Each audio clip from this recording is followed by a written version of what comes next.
The human stumbled out of the wreckage of his ship, brushing dust off his suit and muttering to himself about faulty engineering. His communicator buzzed faintly, but he was too preoccupied with the massive footprints surrounding the crash site to notice. They were enormous, larger than anything he had encountered before, and they seemed to be heading directly toward him. Before he could react, shadows fell over him. He looked up to see towering figures emerging from the thick, alien foliage. Women, at least 3 times his height, with muscular frames and an aura of dominance, surrounded him. They spoke in a deep, resonant language he couldn't understand until his universal translator clicked into place. "The small one has arrived!" one exclaimed, her voice a mixture of excitement and reverence. Another knelt down, her face level with his, her piercing eyes scanning him as though he were a rare artifact. "Small one?" he asked, stepping back instinctively. "I think you've got the wrong guy." "No," the leader corrected, her tone solemn. "You are the one from the prophecy. The sturdy traveler from the stars who will bring salvation to our people." He blinked, still trying to process the situation. "Salvation? Look, I'm just a guy who crash-landed here. Not really in the business of saving anything." The tallest among them leaned closer, her hair brushing against the treetops. "Our men, they are too fragile. Too delicate. They cannot endure our needs. You, however, have arrived to fix this." His brow furrowed. "Fix what? Is it your infrastructure? Water supply? Maybe your power grid?" He pulled a small multi-tool from his belt. "I'm pretty handy." The women exchanged glances, their expressions shifting from confusion to amusement. "Yes," the leader said after a pause.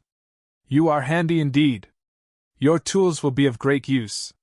Another woman clapped her massive hands together, nearly toppling him over with the force of the sound. "He accepts our call to fix the tribe." "I didn't say," he began, but their cheers drowned him out. Before he could clarify, he found himself being carried, literally lifted off his feet like a child's toy, as they paraded him toward their village. The journey was surreal. He dangled from the giant woman's hand, trying to balance his dignity while marveling at the enormous structures coming into view. The houses were carved into cliff faces, with walkways made of impossibly thick ropes strung between them. Everything was oversized, from the tables to the tools leaning against the walls. As they entered the central square, the leader raised him high into the air, addressing the gathered crowd. "The small one is here! He will restore our tribe's strength!" The crowd erupted into cheers, and he winced at the sheer volume. He waved awkwardly, still dangling from the leader's grip. Hi. I think there's been a bit of a misunderstanding." They set him down on a table that could have doubled as a runway. The leader knelt beside him, her face close enough for him to feel the warmth of her breath. "Do not be modest. Your kind has long been whispered of in our legends. Strong, resilient, capable of handling anything." He swallowed hard, unsure how to respond. "That's flattering, but I'm not exactly equipped to handle, anything." Her eyes lit up. "You underestimate yourself. Your size, your tools, everything about you is perfect for the task." "Right, tools," he said, holding up his multi-tool again. "This thing's great for fixing machines, tightening bolts, stuff like that." She tilted her head, her lips curving into a knowing smile. "Tightening bolts, indeed." The crowd murmured their approval, and the leader stood, her voice booming. "Tonight, we celebrate the arrival of the small one. Tomorrow, the restoration of our people begins." "Wait, restoration?" he asked, but his voice was drowned out once again. Before he could argue, he was whisked away to what they called his quarters, a room carved into the rock, complete with a bed that could have fit a dozen of him. A massive fruit sat on the table, and he stared at it, trying to figure out how he'd gotten himself into this mess. "They think I'm some kind of handyman," he muttered to himself, pacing the floor. "Fine. Fix a couple of machines, rebuild a few houses, and maybe they'll let me go." His self-reassurance was interrupted by a knock, more like a thunderous boom, at the door. A young giantess peeked in, her shy smile contrasting with her imposing size. "Small one," she said softly, We are so grateful you have come. If there's anything you need, anything at all, just ask. Right, he said, rubbing the back of his neck. I'll let you know. As she closed the door, he sighed and collapsed onto the oversized bed. This can't get any weirder, he muttered, staring at the alien ceiling. But deep down, he had a feeling the real misunderstandings hadn't even begun. The next morning, he was jolted awake by the sound of drums echoing through the village. As he groggily sat up, the door burst open, and two towering women entered, their energy as overwhelming as their size. One carried a woven basket filled with what looked like tools, while the other held a fruit so large it could have crushed him if it fell. Small one, it is time to prove your strength and stamina, one of them announced with a grin that was both intimidating and strangely playful. Stamina? Strength? He echoed, rubbing his temples. I think you've got the wrong guy for. Before he could finish, he was hoisted onto the shoulder of one of the women like a trophy. He tried to protest, but the height made him dizzy, and he quickly decided it was safer to hold on. They carried him to an open field where a crowd had gathered. Giant women stood in a circle, watching with anticipation. In the center was a tree taller than any skyscraper he'd seen, its branches heavy with massive, colorful fruit. You will climb, the leader declared, pointing to the tree. Retrieve the sacred fruit from the highest branch. Only one with the precision and tenacity of the small one can achieve this. He stared at the tree, then at the crowd, then back at the tree. You've got to be kidding me, he muttered. They weren't. Moments later, he found himself at the base of the tree, clutching a rope they had tied around his waist for safety. The trunk was impossibly wide, and the bark rough enough to scrape his hands as he began to climb. Great! Crash on an alien planet, and now I'm a circus act, he muttered under his breath, pulling himself up inch by inch. The giant women cheered him on from below, their voices booming like thunder. Look at his technique, one exclaimed. Another chimed in. So small, yet so determined. Truly, he was made for this. He gritted his teeth, trying to ignore the commentary. Sweat dripped down his face as he reached the first branch. The fruit closest to him was massive, its vibrant skin glowing in the sunlight. He reached for it, only to nearly lose his balance as the weight of the fruit pulled him sideways. Steady! A voice called out. You can handle it! Yeah, sure, he grumbled, struggling to keep the fruit from dragging him off the branch. With a final heave, he managed to secure it in the rope tied around his waist. As he descended, the crowd erupted into cheers. When he reached the ground, the leader stepped forward, inspecting the fruit as though it were a priceless artifact. You have done well, small one, she said, her tone filled with awe. Your strength and resourcefulness are unmatched. It's just a fruit, he replied, panting. I don't see what the big deal is. But his words were drowned out as two more women approached, each holding large wooden staffs. Next, you must prove your endurance, one of them said, twirling her staff with alarming ease. Endurance? For what? He asked, still catching his breath. For battle, she replied simply. Before he could object, one of the women lunged at him. He barely managed to duck under the staff, his instincts kicking in. The crowd roared in approval as he scrambled backward, trying to avoid the giantess's swings. I'm not fighting you, he yelled, dodging another attack. This is not a fight, she said, smiling. It is a test. A test to kill me? He shot back. She swung again, and this time he tripped over a rock, landing flat on his back. The crowd gasped, but instead of finishing him off, she lowered her staff and offered him a hand. You are resilient, she said, helping him to his feet. Most would have given up. But you endure. He blinked, unsure if she was complimenting him or mocking him. Thanks? The leader stepped forward again, her expression unreadable. There is one final task, she said. He groaned. Of course there is. They led him to what appeared to be a workshop. Inside was a massive, ancient-looking machine covered in dust and vines. It was clearly broken, with pieces scattered around the floor. "You must repair this," the leader said. "It is a relic of our ancestors, and only one with the skill of the small one can restore it." He stared at the machine, then at the women. "Finally, something I can actually do." They handed him tools that were comically oversized, and he struggled to find one small enough to actually use. After some trial and error, he managed to dismantle the broken pieces and assess the problem. As he worked, the women watched intently, whispering among themselves. "Look at the way he handles those tools," one said. "So precise," another added. He rolled his eyes, trying to focus. "It's just a machine," he muttered. "Nothing special." After what felt like hours, he finally managed to piece the machine back together. With a flick of a switch, it roared to life, its ancient gears grinding into motion. The women cheered, their excitement shaking the walls. The leader stepped forward, her eyes filled with admiration. "You have proven yourself in every way," she said. "Strength, endurance, and skill. Truly, you are the savior we have been waiting for." He opened his mouth to protest but stopped himself. For the first time, he realized they weren't mocking him or exaggerating, they genuinely believed in him. "Great," he said with a nervous laugh. "Glad I could help. Can I go now?" The leader smiled. "Not yet. There is still much to be done." He sighed, running a hand through his hair. Somehow, he knew this was only the beginning. As the sun set, the village buzzed with activity.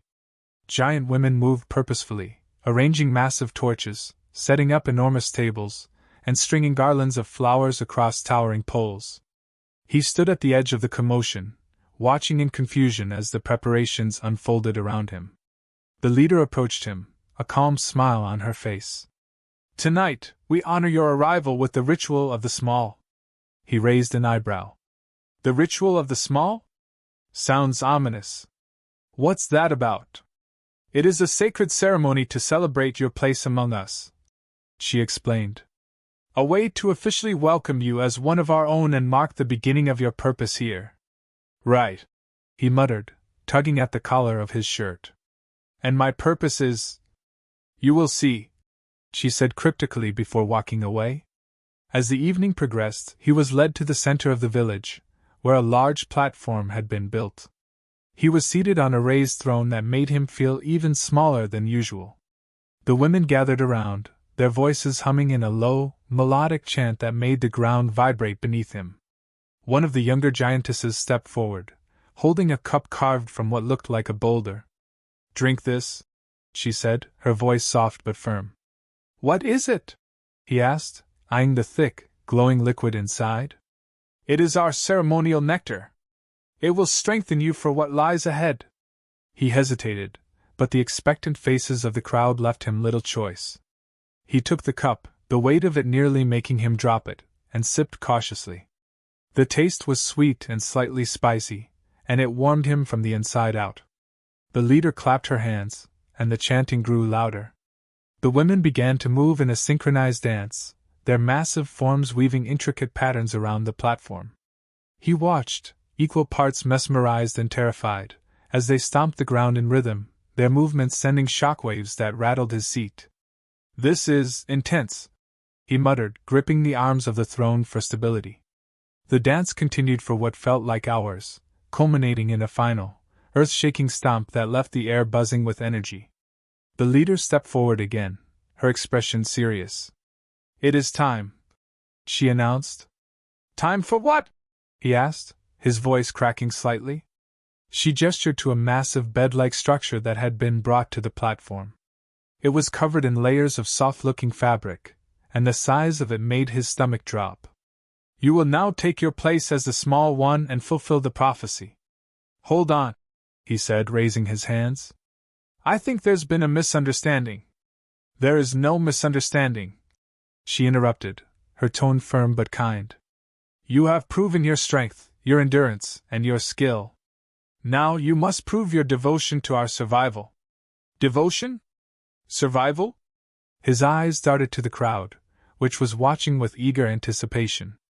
"You mean you want me to—" "Yes," she said simply, as if it were the most natural thing in the world. He froze, his mind racing. Look, I'm flattered. Really, I am. But I don't think I'm, equipped to handle this. Her smile returned, a mixture of reassurance and confidence. You underestimate yourself. Your size may be small, but your spirit is mighty. You have already shown us your capabilities. I was fixing machines, he blurted out. That's not the same thing. Tools, machines, the essence of life, it is all connected, she said, her voice soothing but unrelenting. The crowd murmured in agreement, their voices rising in encouragement. Small one! Small one! He felt the pressure mounting, their expectations weighing down on him like a physical force. He needed a way out, or at least a way to stall. Maybe we could, revisit this tomorrow? He suggested weakly. The leader shook her head. The ritual must be completed tonight. I don't suppose there's a manual for this? He asked, attempting a nervous laugh. She tilted her head, her expression thoughtful. Your instincts will guide you. Trust yourself. Great, he muttered, running a hand through his hair. Just great. The younger giantess who had given him the nectar approached again, her eyes wide with admiration. Do not fear, small one. You are more than capable. We have waited for this moment for generations. That makes one of us, he mumbled under his breath. As he was led toward the bed, the reality of the situation began to sink in. He glanced back at the crowd, hoping for some kind of distraction, but they were all focused on him with unwavering excitement. Okay, he said to himself, trying to muster some semblance of courage. You've survived worse. Probably. The leader placed a hand on his shoulder, her touch surprisingly gentle. You are doing a great service for our people. We will forever be grateful. Yeah, he said with a weak smile. Happy to help. As he climbed onto the massive bed, he couldn't shake the feeling that this was going to be the most awkward, and potentially dangerous, experience of his life. The crowd erupted into cheers, their voices shaking the air, and he closed his eyes, bracing himself for whatever was about to happen next.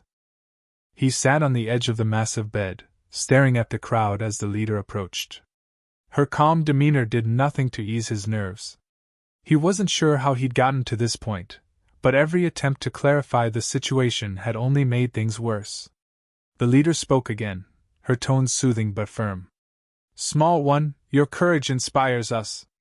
You have already proven yourself capable in ways no one else could. Tonight you will complete the circle and secure the future of our people. He cleared his throat, searching for a diplomatic way to respond. Look, I appreciate the faith you all have in me, but I'm not sure I'm the right guy for this. You underestimate yourself, she replied, her voice filled with conviction. Your resilience, your ingenuity, and your heart, these qualities make you the chosen one. You were brought to us for a reason. He tried to think of a way to deflect, to delay, but the crowd's cheers were growing louder, their excitement feeding into a palpable energy in the air. His mind raced. Maybe there's another way to, help your people. Something that doesn't involve this? The leader tilted her head, her expression softening. What do you mean? He latched onto the question like a lifeline. Well, I'm an engineer. I'm good with machines, with problem solving. Maybe there's a way to address your population issues without, Her brow furrowed in thought. You believe you can use your skills to achieve what we need? Yes, he said quickly, relief flooding through him. Absolutely. Just give me a little time to work on it. She studied him for a long moment before nodding. Very well. We will allow you the opportunity to explore your solutions.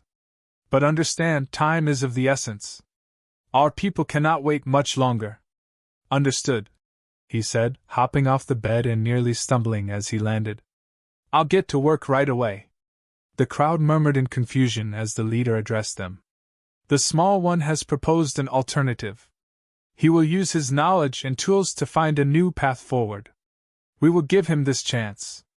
There was hesitation in their response, but the leader's authority silenced any dissent. He was quickly escorted to a large workshop filled with ancient tools and strange machinery. The leader stood beside him as he examined the equipment. "What exactly do you have here?" he asked, running his hands over a console that looked both primitive and advanced at the same time. "These are relics from the old times," she explained. "They were once used to sustain our population, but their purpose has long been lost." He nodded, already forming a plan. "If I can get these machines working again, they might be able to help you. But I'll need time, and I'll need to understand exactly what they were meant to do." She placed a hand on his shoulder. "Whatever you need, we will provide." Over the next several hours, he worked tirelessly, poring over schematics and deciphering alien symbols etched into the machinery. The giant women brought him tools and materials as he requested them, their curiosity growing as they watched him work. "Look at him," one of them whispered. "Such focus. Such precision." Another nodded. "It is no wonder he was chosen. His hands are so small, yet so skilled." He tried to ignore their commentary, focusing on the task at hand. Piece by piece, the machinery began to take shape. It was a complex network of pipes, valves, and glowing crystals that pulsed with energy. Finally, after what felt like an eternity, he stepped back and wiped the sweat from his brow. "Okay," he said, addressing the leader. "I think I've got it. This machine should be able to replicate genetic material and create the next generation for your tribe without physical involvement." The leader's eyes widened. "You mean to say this device will fulfill our needs without the traditional methods?" "Exactly," he said, relieved to see her understanding. "It's efficient, sustainable, and no one has to do anything they're not comfortable with."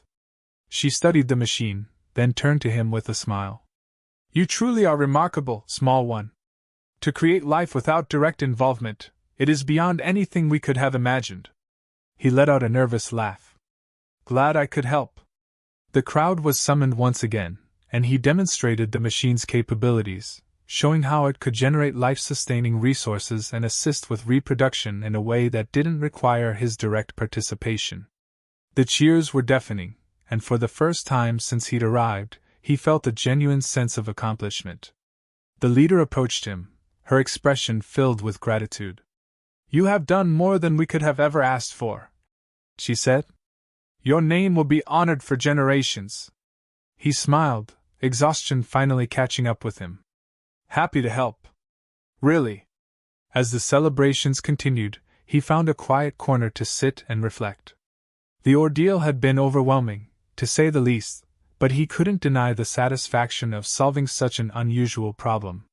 The younger giantess approached him again, her shy smile warming him despite everything. "Small one," she said softly, "if you ever wish to stay with us, you will always have a place here." He chuckled, shaking his head. "Thanks, but I think I've had enough excitement for one lifetime." She laughed, the sound surprisingly delicate for someone her size. "Then may your journey be as successful as your time here." As he prepared to leave the next morning, the leader and the tribe gathered to see him off. The leader handed him a small, glowing crystal, a token of their gratitude. "This will remind you of your place among us," she said. "You are forever part of our family." He nodded, touched by the gesture. "Thanks. I'll never forget this unique experience." As his repaired ship lifted off, he looked down at the village one last time, the giant women waving up at him. Despite the chaos, he couldn't help but smile. It wasn't the adventure he'd expected, but it was one he'd never forget.